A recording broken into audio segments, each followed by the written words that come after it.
Kurian committee Gandhi భవన్కు చేరుకుంది. Parliament ఎన్నికల ఫలితాలపై కమిటీ పోస్టుమార్టం నిర్వహించనుంది. తెలంగాణలోని 8 స్థానాల్లో ఓటమి అంశంపై కమిటీ చర్చిస్తోంది. మొదట సికింద్రాబాద్ పార్లమెంటు ఎన్నికల్లో ఓటమిపై ఆరా తీస్తోంది. వీటితో పాటు ఓటమి పాలైన నియోజకవర్గాలపై కురియన్ కమిటీ చర్చించనుంది. గాంధీ భవన్లో 3 రోజుల పాటు నేతలతో భేటీ కానుంది. అవసరమైతే జిల్లాలో కూడా పర్యటించనుంది కురియన్ కమిటీ. ఏఐసీసీ ఆదేశాల మేరకే గాంధీ భవన్కు కురియన్ కమిటీ వచ్చిందన్నారు కాంగ్రెస్ వర్కింగ్ ప్రెసిడెంట్ మహేష్ కుమార్ గౌడ్. లోక్సభ ఎన్నికల్లో ఆశించిన స్థాయిలో ఫలితాలు సాధించలేకపోవడంపై కురియన్ కమిటీ దృష్టి సారించిందన్నారు. ఓడిన స్థానాలలో ఏం జరిగింది అనే దానిపై ఏఐసీసీకి కురియన్ కమిటీ రిపోర్టు ఇస్తుందన్నారు. గతంలో మనకు 3 పార్లమెంట్ సభ్యులు వస్తాయి. వాళ్ళు 8 పార్లమెంట్ సభ్యులు గెలుచున్న స్థాయికి చేరినాం. కాంగ్రెస్ పార్టీ 64 స్థానాలతో అధికారంలోకి వచ్చింది. మొన్న బై ఎలక్షన్లో అసెంబ్లీతో పాటు కౌన్సిల్ సీట్ కూడా గెలుచుకోవడం జరిగింది. అయినప్పటికీ కూడా ఓడిన చోట్ల ఓడడానికి కారణాలు ఏంటి, జనరల్గా ఒక అధ్యయనం చేయాలనే ఉద్దేశంతో ఇక్కడికి సీనియర్ కాంగ్రెస్ నాయకులు పీజే కురియన్ గారు రావడం జరుగుతూ ఉంది.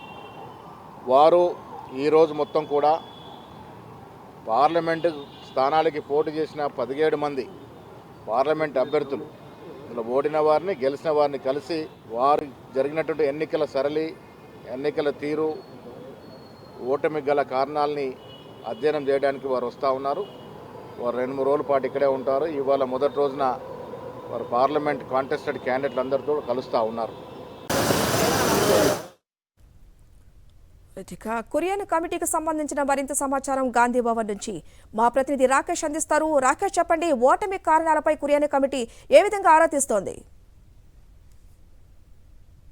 కమిటీ వరుస సమీక్ష సమావేశాలు నిర్వహిస్తోంది. మొత్తం 17 స్థానాలకు గాను 9 స్థానాల్లో కాంగ్రెస్ పార్టీ ఓటమికి గురైంది. ఈ 9 స్థానాల ఓటమి గల కారణాలపై నిజ నిర్ధారణ కమిటీ ఫోకస్ చేసింది. మొదట ఓడిపోయిన 9 స్థానాలకు సంబంధించిన అభ్యర్థులతో వరుస సమావేశాలు నిర్వహిస్తున్నారు. మొదట సికింద్రాబాద్కు సంబంధించిన అభ్యర్థి దాన నాగేందర్తో భేటీ నిర్వహించారు. దాన నాగేందర్కు సంబంధించి కమిటీకి కొన్ని అంశాలు చెప్పినట్టుగా సమాచారం. అనుకున్న మేరకు పనిచేసినప్పటికీ కొన్ని స్థానిక పరిస్థితులు వర్కౌట్ కాలేదు. గ్రేటర్ హైదరాబాద్లో కాస్త పార్టీ వీక్గా ఉంది. దీన్ని స్ట్రెంథన్ చేస్తే ఇంకా గెలిచుండే వాళ్ళమనే అభిప్రాయాన్ని దాన నాగేందర్ కమిటీ ముందు వ్యక్తం చేసినట్టుగా తెలుస్తూ ఉంది. అయితే ఇలాంటి పద్ధతి అనేది చాలా బాగుంది. ఓడిపోయి గల కారణాలు తెలుసుకోవడం ద్వారా భవిష్యత్తులో ఇలాంటి తప్పులు జరగకుండా ఉంటుందంటూ కూడా అభ్యర్థులకు సంబంధించి చెప్తున్నారు. ప్రస్తుతం హైదరాబాద్కు సంబంధించిన అభ్యర్థితో భేటీ కురియన్ కమిటీ భేటీ జరుగుతూ ఉంది. తర్వాత ఓడిపోయినకు సంబంధించిన మిగతా అభ్యర్థులు కూడా వరుసగా సమావేశాలు నిర్వహించబోతా ఉన్నారు. ఒక్కొక్కరికి ½ అన్ అవర్ టైం కేటాయించడం జరిగింది. ముఖ్యంగా కాంగ్రెస్ పార్టీ ఈ 9 స్థానాల్లో ఓటమి గల కారణాలు ఏంటి, అభ్యర్థులు ఎదుర్కొన్న ఇబ్బందులు ఏంటి, పార్టీకి సంబంధించిన ముఖ్య నేతలు, నియోజకవర్గాల నేతలు సహకరించారా లేదా, సహకరించకుంటే ఎవరెవరు సహకరించారు, ముఖ్యంగా ఎన్నికల్లో ప్రత్యర్థుల గెలుపుకు కారణమైన అంశాలేంటి, కాంగ్రెస్ ఓటమికి కారణమైన అంశాలేంటి, పార్టీ నుంచి ఏ విధంగా సహకారం అందింది, పార్టీ నుంచి అన్ని రకాల మద్దతు ఉందా లేదా, ఇలాంటి అన్ని అంశాలపైన కూడా కులంకషంగా కురియన్ కమిటీ రిపోర్ట్ సిద్ధం చేస్తూ ఉంది. ఈరోజు మొత్తం కూడా సాయంత్రం 7:30 గంటల వరకు కూడా పార్టీ ముఖ్య నేతలతో వరుస సమావేశాలు కొనసాగిస్తారు. చివరిగా ఖమ్మం సమావేశంతో మొత్తం కూడా రివ్యూ ముగుస్తుంది.